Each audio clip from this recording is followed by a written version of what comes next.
ನಮಸ್ಕಾರ ಸ್ನೇಹಿತರೆ, ಇಂದಿನ ಪ್ರಮುಖ ಸುದ್ದಿಗಳಿಗೆ ಸ್ವಾಗತ.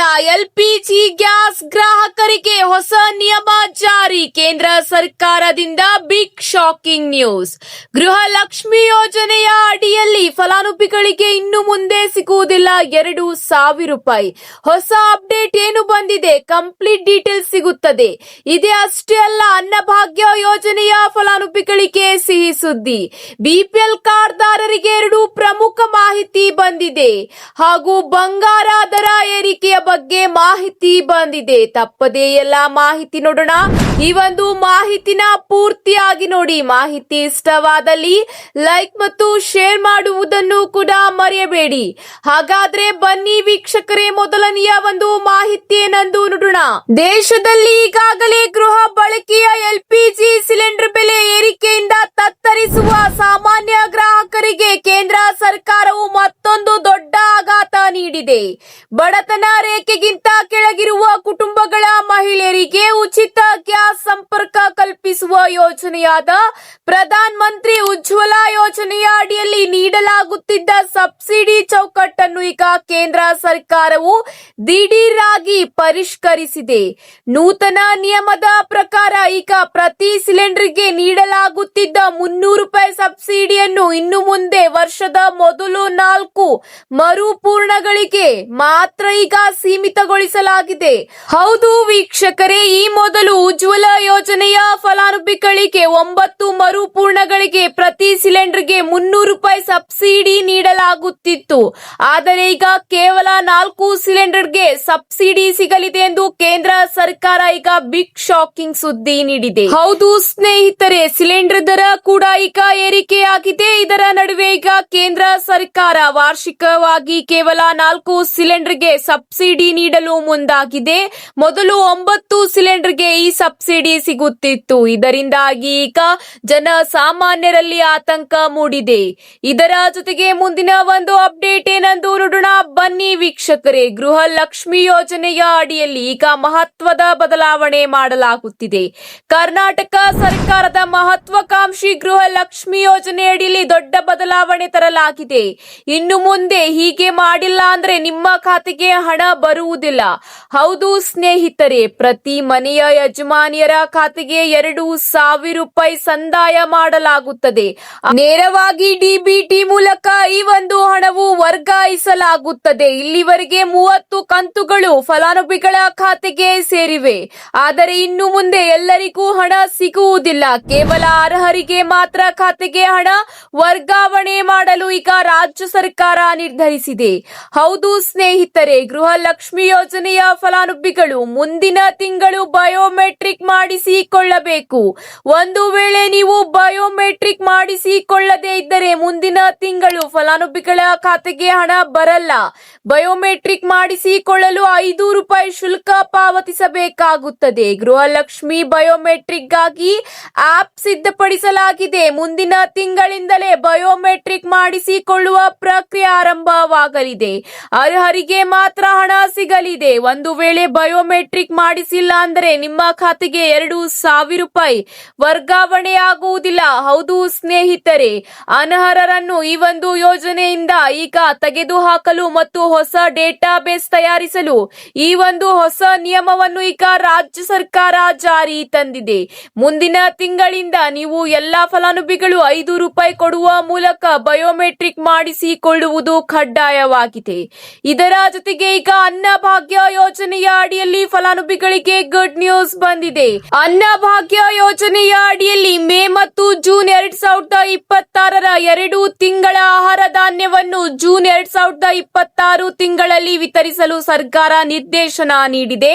ಪಡಿತರ ಚೀಟಿದಾರರು ತಮ್ಮ ವ್ಯಾಪ್ತಿಯ ನ್ಯಾಯಬೆಲೆ ಅಂಗಡಿಗಳಲ್ಲಿ ಆಹಾರ ಧಾನ್ಯವನ್ನು ಬಯೋಮೆಟ್ರಿಕ್ ನೀಡಿ ಪಡೆದುಕೊಳ್ಳಬಹುದಾಗಿದೆ.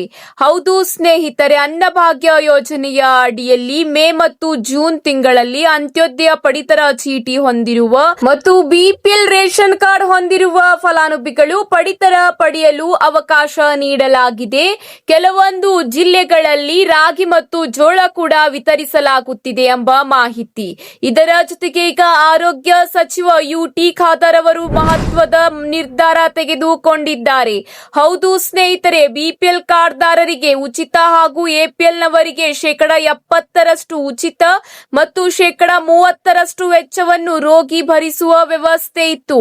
ಆದರೆ ಈಗ ಬಳಿಕ 70% ರೋಗಿ ಭರಿಸುತ್ತಿದ್ದು 30% ಸರ್ಕಾರ ಎಂಬಂತಾಗಿದೆ. ಈ ಬಗ್ಗೆ ಪುನರ್ ಪರಿಶೀಲನೆ ಮಾಡಲಾಗುವುದು ಎಂದು ಆರೋಗ್ಯ ಮತ್ತು ಕುಟುಂಬ ಕಲ್ಯಾಣ ಸಚಿವ ಯುಟಿ ಖಾದರ್ ಅವರು ತಿಳಿಸಿದ್ದಾರೆ. ಹೌದು, ಸುದ್ದಿಗಾರರೊಂದಿಗೆ ಮಾತನಾಡಿರುವ ಸಚಿವರು ಎಪಿಎಲ್ ಹಾಗೂ ಬಿಪಿಎಲ್ ನವರಿಗೆ ಕಡಿಮೆ ದರದಲ್ಲಿ ಚಿಕಿತ್ಸೆ ಒದಗಿಸುವ ಬಗ್ಗೆ ಈಗ ಮತ್ತೆ ವಿಶೇಷ ಯೋಜನೆ ಜಾರಿ ತರಲಾಗುವುದು. ಖಾಸಗಿ ಆಸ್ಪತ್ರೆಯವರು ಆಯುಷ್ಮಾನ್ ಕರ್ನಾಟಕ ಯೋಜನೆಯ ಅಡಿಯಲ್ಲಿ ಬಿಪಿಎಲ್ ಕಾರ್ಡ್ ಹೊಂದಿರುವ ರೋಗಿಯಿಂದ ಹಣ ಪಡೆಯುವಂತಿಲ್ಲ. ಒಂದು ವೇಳೆ ಹೆಚ್ಚುವರಿ ಶುಲ್ಕ ಪಡೆದರೆ ಆರೋಗ್ಯ ಮಿತ್ರರು ಈ ಬಗ್ಗೆ ಗಮನ ಹರಿಸಿ ಮೇಲಿನ ಅಧಿಕಾರಿಗಳ ಮೂಲಕ ಉಚಿತ ಚಿಕಿತ್ಸೆಗೆ ಕ್ರಮ ವಹಿಸಬೇಕೆಂದು ತಿಳಿಸಿದ್ದಾರೆ. ಹೌದು ಸ್ನೇಹಿತರೆ, ಇದೇ ಅಷ್ಟೇ ಅಲ್ಲ, ಮುಂಬರುವ ದಿನಗಳಲ್ಲಿ ಎಪಿಎಲ್ ಮತ್ತು ಬಿಪಿಎಲ್ ಕಾರ್ಡ್ದಾರರಿಗೆ ಚಿಕಿತ್ಸೆಯ ಕುರಿತು ಗುಡ್ ನ್ಯೂಸ್ ನೀಡಲಿದ್ದಾರೆ ಸಚಿವರು. ಇದರ ಜೊತೆಗೆ ಮುಂದಿನ ಒಂದು ಅಪ್ಡೇಟ್ ಏನೆಂದು ನೋಡೋಣ ಬನ್ನಿ ವೀಕ್ಷಕರೇ. ರಾಜ್ಯದ ಸರ್ಕಾರಿ ಬಸ್ಸುಗಳಲ್ಲಿ ಮಹಿಳೆಯರಿಗೆ ಉಚಿತ ಪ್ರಯಾಣ ಕಲ್ಪಿಸುವ ಶಕ್ತಿ ಗ್ಯಾರಂಟಿ ಯೋಜನೆಗೆ ಸಂಬಂಧಿಸಿದಂತೆ ಸಾರಿಗೆ ಇಲಾಖೆ ಮಹತ್ವದ ಹೆಜ್ಜೆ ಇಟ್ಟಿದೆ. ಸದ್ಯ ಮಹಿಳೆಯರು ಆಧಾರ್ ಕಾರ್ಡ್ ತೋರಿಸಿ ಉಚಿತವಾಗಿ ಪ್ರಯಾಣಿಸುತ್ತಿದ್ದು, ಇನ್ನು ಮುಂದೆ ವ್ಯವಸ್ಥೆಗೆ ಬ್ರೇಕ್ ಬೀಳಲಿದೆ. ಶೀಘ್ರದಲ್ಲೇ ಅರ್ಹ ಮಹಿಳಾ ಪ್ರಯಾಣಿಕರಿಗೆ ಇಲಾಖೆಯ ವತಿಯಿಂದಲೇ ಉಚಿತವಾಗಿ ಸ್ಮಾರ್ಟ್ ಕಾರ್ಡ್ ವಿತರಿಸಲು ನಿರ್ಧರಿಸಲಾಗಿದೆ. ನೂತನ ಸಾರಿಗೆ ಸಚಿವರಾಗಿ ವಿಧಾನಸೌಧದ ತಮ್ಮ ಕಚೇರಿಯಲ್ಲಿ ಇಂದು ಅಧಿಕೃತವಾಗಿ ಕಾರ್ಯಾರಂಭ ಮಾಡಿದ ಭೈರತಿ ಸುರೇಶ್ ಅವರು ಈ ಒಂದು ಮಾಹಿತಿ ತಿಳಿಸಿದ್ದಾರೆ. ಹೌದು ವೀಕ್ಷಕರೇ, ರಾಜ್ಯಾದ್ಯಂತ ಸುಮಾರು 3 ಕೋಟಿಗೂ ಹೆಚ್ಚು ಜನರಿಗೆ ಈ ಸ್ಮಾರ್ಟ್ ಕಾರ್ಡ್ಗಳನ್ನು ವಿತರಿಸುವ ಬೃಹತ್ ಗುರಿ ಹೊಂದಲಾಗಿದೆ. ಮಹಿಳೆಯರಿಗೆ ಈ ಸ್ಮಾರ್ಟ್ ಕಾರ್ಡ್ ಸಂಪೂರ್ಣ ಉಚಿತವಾಗಿ ಸಿಗಲಿದೆ. ವಿಶೇಷ ಏನೆಂದರೆ ಪುರುಷ ಪ್ರಯಾಣಿಕರು ಸಹ ತಮ್ಮ ಮೆಟ್ರೋ ಕಾರ್ಡ್ ಮಾದರಿಯಲ್ಲಿ ನಿಗದಿತ ಹಣ ಪಾವತಿಸಿ ಈ ಕಾರ್ಡ್ ಪಡೆದುಕೊಳ್ಳಬಹುದಾಗಿದೆ. ಒಮ್ಮೆ ಕಾರ್ಡ್ ಪಡೆದ ನಂತರ ಹಣ ಖಾಲಿಯಾದಾಗ ರೀಚಾರ್ಜ್ ಮಾಡಿಸಿಕೊಂಡು ಬಸ್ಗಳಲ್ಲಿ ಬಳಸಬಹುದಾಗಿದೆ. ಈ ಹೊಸ ಸ್ಮಾರ್ಟ್ ಕಾರ್ಡ್ ಕೇವಲ ಬಸ್ಸುಗಳಿಗೆ ಮಾತ್ರ ಸೀಮಿತವಾರದೆ ನ್ಯಾಷನಲ್ ಕಾಮನ್ ಮೊಬಿಲಿಟಿ ಕಾರ್ಡ್ ಮಾದರಿಯಲ್ಲಿ ಇರಲಿದೆ. ಹೌದು, ಅಂದರೆ ಮೆಟ್ರೋ ಸೇರಿದಂತೆ ಇತರೆ ಸಾರಿಗೆ ವ್ಯವಸ್ಥೆಗಳನ್ನು ಇದನ್ನು ಬಳಸಬಹುದಾಗಿದೆ.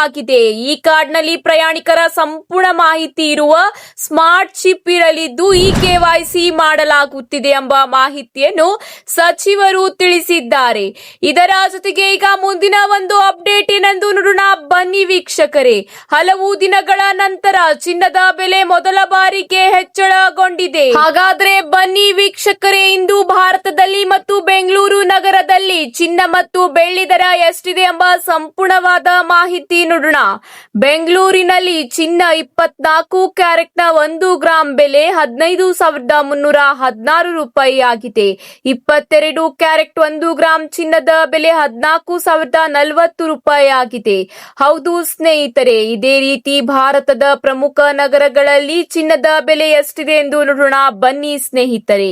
22 ಕ್ಯಾರೆಟ್ ಚಿನ್ನದ ಬೆಲೆ 1 ಗ್ರಾಂಗೆ ಬೆಂಗಳೂರಿನಲ್ಲಿ 14,040 ರೂಪಾಯಿ ಇದ್ದರೆ ಚೆನ್ನೈನಲ್ಲಿ 14,200 ರೂಪಾಯಿ ಆಗಿದೆ.